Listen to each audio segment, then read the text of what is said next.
Assalamualaikum warahmatullahi wabarakatuh. Yang terhormat Ibu Hesti Irnanta SAB MAB selaku dosen pengampu mata kuliah studi kelayakan bisnis. Kelompok kami akan mempresentasikan tentang aspek manajemen dan organisasi. Saya Davin Abriyuda Makriza sebagai moderator, Irma Agustin sebagai penyaji 1, Sofia Ayu Lestari sebagai penyaji 2, Fani Adi Pratama sebagai penyaji 3, Siti Ayu Rahmania sebagai penyaji 4, Meta Andrian sebagai penyaji 5. Untuk selanjutnya, materi pertama akan disampaikan oleh Irma Agustin. Assalamualaikum warahmatullahi wabarakatuh. Saya di sini akan menjelaskan tentang pengertian aspek manajemen, yaitu aspek yang cukup penting dianalisis untuk kelayakan suatu usaha. Karena walaupun suatu usaha telah dinyatakan layak untuk dilaksanakan tanpa didukung dengan manajemen dan organisasi yang baik, bukan tidak mungkin akan mengalami kegagalan baik menyangkut masalah SDM maupun menyangkut rencana perusahaan secara keseluruhan haruslah disusun dengan tujuan perusahaan. Yang B yaitu manajemen pembangun proyek. Rencana proyek yang baik akan meliputi unsur-unsur berikut.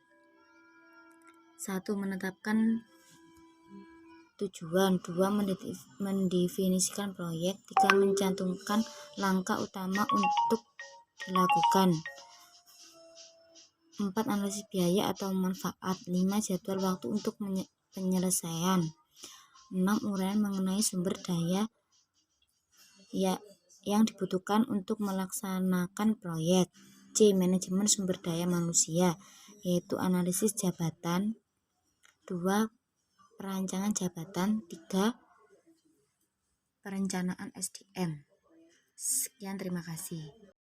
Saya akan menjelaskan manajemen sumber daya manusia, yang merupakan suatu konsep yang bertalian dengan kebijaksanaan, prosedur, dan praktik bagaimana mengelola atau mengatur orang dalam perusahaan untuk mencapai tujuan yang ditetapkan. Ada analisis jabatan. Analisis jabatan itu sendiri merupakan suatu proses untuk mempelajari dan mengumpulkan berbagai informasi yang berhubungan dengan suatu jabatan. Lalu ada perancangan jabatan. Perancangan jabatan ini merupakan suatu proses yang ditentukan dan diciptakan oleh karakteristik kualitas kerja dari suatu jabatan. Perencanaan jabatan didasarkan pada pendekatan sebagai berikut. Yang pertama ada pendekatan mekanistik, yang kedua ada pendekatan faktor manusia, dan yang ketiga ada pendekatan motivasi.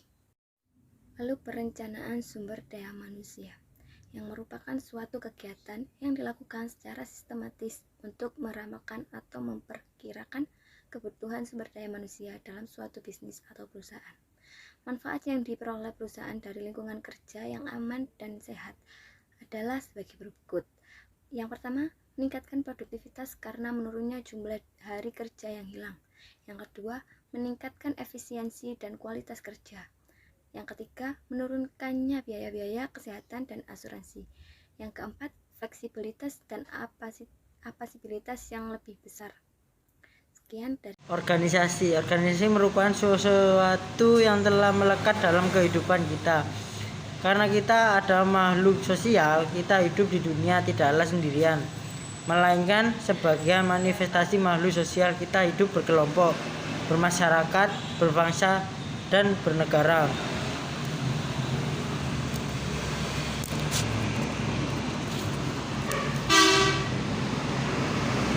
Yang selanjutnya kedua adalah prinsip-prinsip dalam berorganisasi. Yang pertama, organisasi harus mempunyai tujuan yang jelas. Organisasi dibentuk atas dasarnya adanya tujuan yang ingin dicapai. Dengan demikian, tidak mungkin suatu organisasi tanpa ada tujuannya. Yang kedua, prinsip skala hierarki. Dalam suatu organisasi harus ada garis kewenangan yang jelas dari pemimpin, pembantu pemimpin, sampai pelaksana, sehingga mempertegas dalam pendelegasian wewenang dan bertanggung jawab. Yang ketiga, prinsip kesatuan perintah. Dalam hal ini seorang hanya menerima perintah dan bertanggung jawab kepada seorang atasan saja. Yang keempat, prinsip pendelegasian wewenang. Seseorang pemimpin mempunyai kemampuan terbatas dalam menjalankan pekerjaannya, sehingga perlu dilakukan pendelegasian wewenang kepada bawahannya. Yang kelima, prinsip bertanggung jawab. Dalam menjalankan tugas, setiap wewenang harus bertanggung jawab sepenuhnya kepada atasan. Yang keenam, prinsip pembagian pekerjaan. Suatu organisasi untuk mencapai tujuan melakukan berbagai aktivitas kegiatan. Yang nomor 7, prinsip tentang pengendalian. Artinya bahwa jumlah bawah sana staf yang harus dikendalikan oleh seseorang atasan perlu dibatasi secara rasional. Yang kedelapan, prinsip fungsional. Bahwa seorang pegawai dalam suatu organisasi secara fungsional harus jelas tugas dan wewenangnya, kegiatannya, hubung pekerjaan, serta tanggung jawab dari pelaku pekerjaannya. Yang kesembilan, prinsip pemisahan. Bahwa beban tugas pekerjaan seorang tidak dapat dibebankan tanggung jawab kepada orang lain. Yang ke-10, prinsip keseimbangan. Keseimbangan antara struktur organisasi yang efektif dengan tujuan organisasi. Yang ke-11, prinsip fleksibilitas.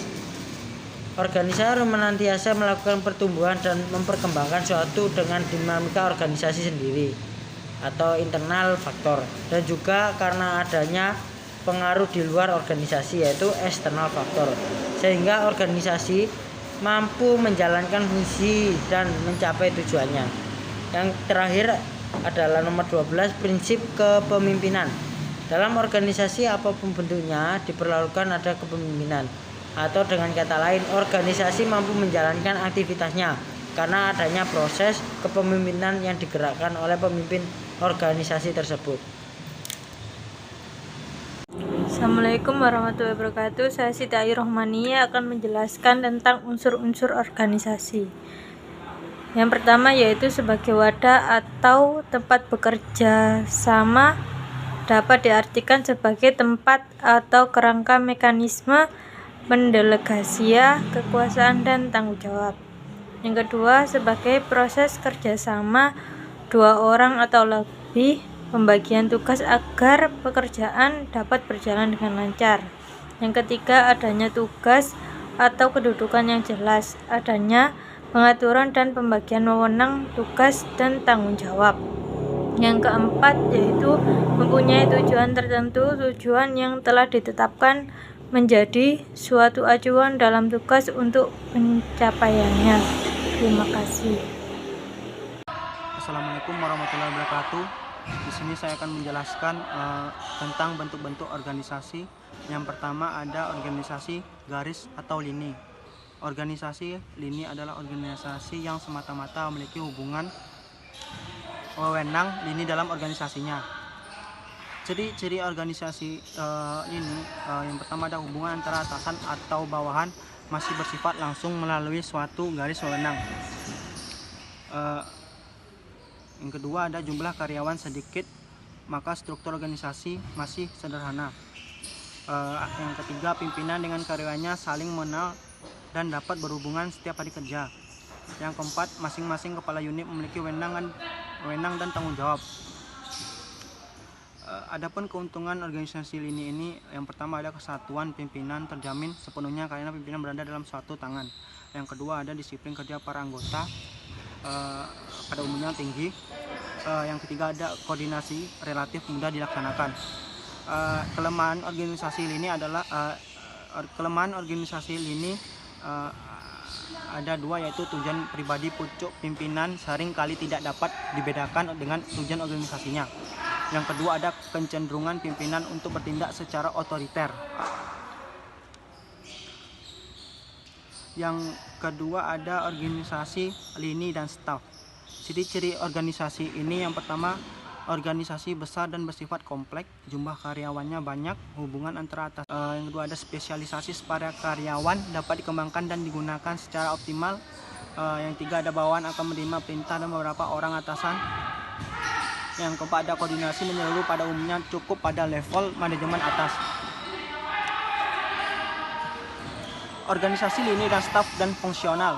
Organisasi ini merupakan kombinasi dan ketiga tipe, yaitu organisasi lini, staf, dan operasional. Tipe ini biasanya diterapkan pada organisasi besar dan kompleks. Ya, yang terakhir ada flat organization atau the form organization. Organisasi ini lebih lincah dan fleksibel dan menghadapi perkembangan dan perubahan lingkungan, sehingga dewasa ini bentuk organisasi ini semakin banyak digunakan. Ciri-ciri organisasi ini yang pertama, organisasi besar dan bersifat kompleks, jumlah karyawannya banyak, hubungan antara atasan dan bawahan tidak bersifat langsung, pimpinan dan karyawannya semua tidak saling mengenal, spesialisasi dengan beraneka ragam diperlukan dan digunakan secara maksimal.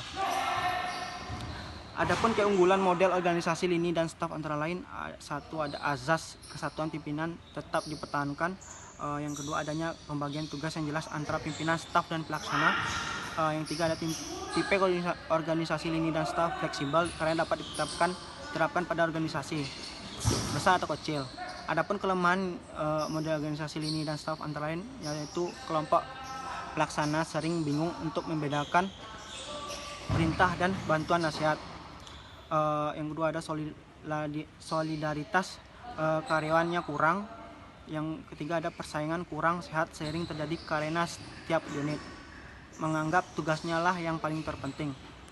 Yang ketiga yaitu ada organisasi fungsional. Ciri-ciri organisasi ini yang pertama yaitu pembidangan tugas secara tegas dan jelas dapat dibedakan. Yang kedua ada spesialisasi para karyawan dapat dikembangkan dan digunakan secara optimal. Yang tiga ada bawahan atau menerima perintah dan beberapa orang atasan. Yang keempat ada koordinasi menyeluruh pada umumnya cukup pada level manajemen atas. Organisasi lini dan staf dan fungsional. Organisasi ini merupakan kombinasi dan ketiga tipe, yaitu kesimpulan dari materi ini, setiap perusahaan pasti memiliki tujuan perusahaan yang ingin dicapai, dan ini akan lebih mudah tercapai apabila memenuhi kaidah-kaidah atau tahapan dalam proses manajemen. Masing-masing fungsi tidak dapat berjalan sendiri, akan tetapi harus dilaksanakan secara berkesinambungan. Karena kaitan antara satu fungsi dengan fungsi yang lain sangatlah erat. Aspek manajemen dapat mengkoordinasikan dengan benar dan baik antara sumber daya ekonomi yang dipunyai dengan kebutuhan kegiatan-kegiatan proyek agar proyek dapat diselesaikan dan beroperasi sebagaimana diharapkan. Terima kasih presentasi dari kelompok kami. Wassalamualaikum warahmatullahi wabarakatuh.